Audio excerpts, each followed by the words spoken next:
السلام عليكم البنات، كي دايرين؟ لاباس عليكم؟ نتمنى ان هذا الفيديو هذا يلقاكم دائما في صحه جيده. ردوا البال لوليداتكم، ردوا البال للصحه ديالكم. دائما في اطار الفيديوهات اللي كنتقاسموا معكم بغينا نوجدوا اليوم العشوه ديالنا، وقلت علاش لا ما نصوروهاش ونتقاسموها معكم. بالنسبه اليوم غندير واحد الكراطان ساهل.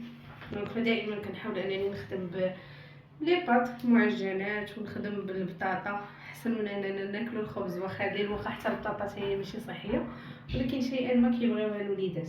دونك بالنسبه للوصفه ديال اليوم عندنا تقريبا واحد 4 ديال البطاطات اللي نقيتهم قطعتهم على شكل مربعات، نتوما قطعوهم كيما بغيتو.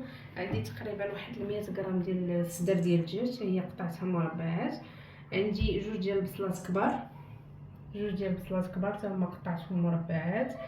عندي هنايا كما كتشوفوا في التوابل عندنا الابزار، عندنا شويه ديال الكركم، عندنا نص معلقه ديال السكنجبير اولا الزنجبيل بالنسبه للناس اللي ماشي من البلاد ديالنا، عندنا الفلفل الاحمر تحميره، عندنا الملحه حسب الذوق، عندي واحد 4 دريسات ديال الثوم، عندي واحد 2 معالق كبار ديال القزبر ومعدنوس.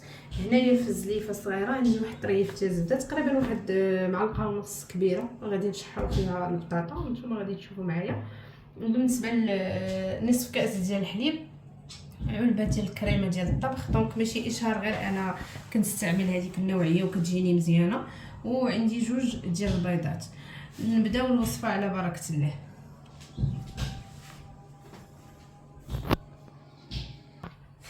على بركه الله نبداو الوصفه البنات. فخدينا مقيله درت فيها داك الطريف ديال الزبده، ودرت فيها تقريبا واحد 2 معالق ديال زيت الزيتون. غندير البطاطا وغنخليها حتى تحمر مزيان بحال قليناها.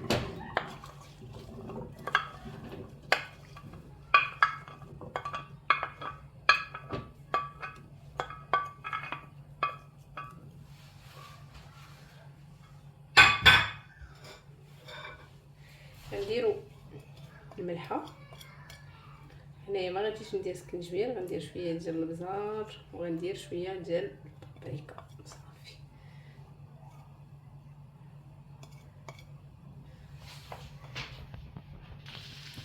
خدينا واحد المقيله اخرى درت فيها حتى هي طريف ديال الزبده، وغادي نحاول انني ندير هاد البصيله نخليها حتى تهبط، ما نديرش التوابل ديالها، نخليها حتى تهبط وتقلى على خاطرها.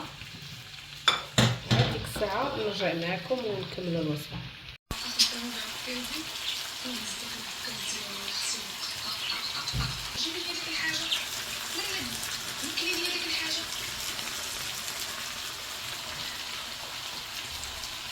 البصيله راه هي مازال كتقلى، خصها حتى تهبط مزيان.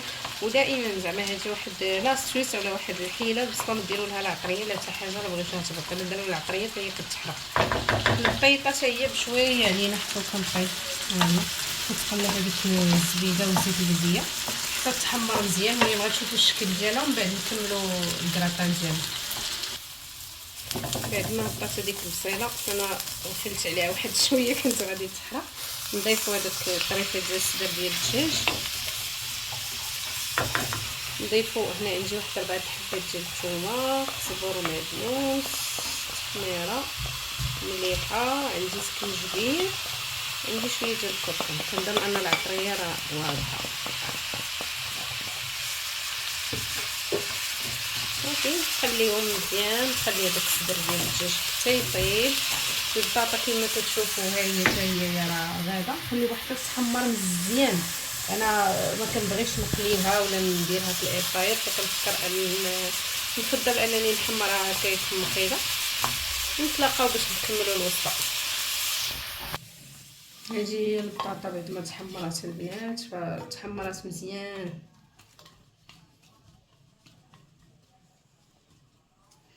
نخليوها تبرد لاننا غادي لاباري ديال ولا لاباري اللي غادي نديرو لاباري ديال الكراطان فيها البيض، ولا كانت سخونه فغادي طيب لينا البيض. غنتسناوها شويه تبرد. هذاك الطريفات ديال الدجاج مع البصلات هما، نقولش لكم واحد الريحه طالعه زوينه.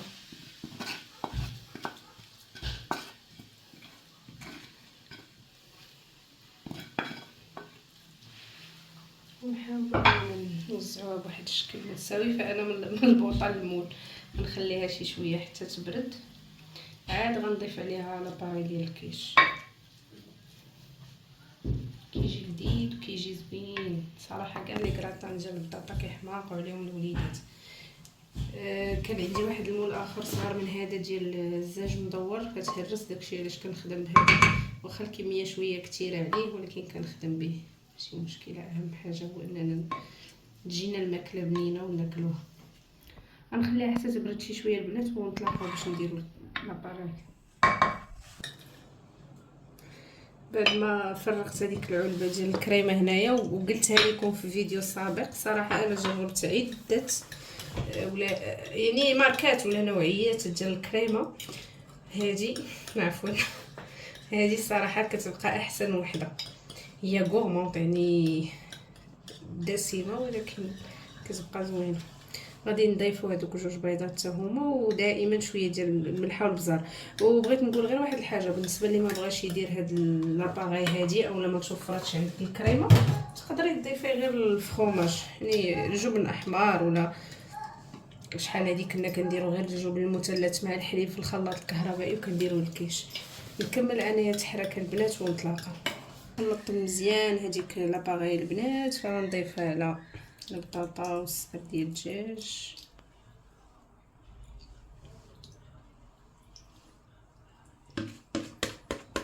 كتجي رائعه.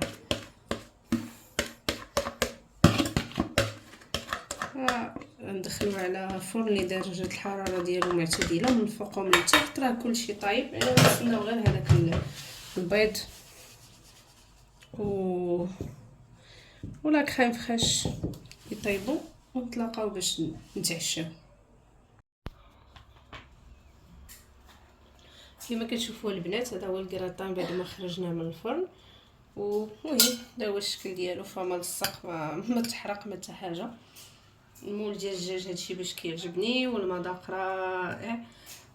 بصحه والراحه ملينا حنايا اللي غادي نتعشاو به. ودائما كنقول لكم ما تبخلوش علينا بالبارطاج، ما تبخلوش علينا باللايكات ديالكم. والى فيديو لاحق ان شاء الله.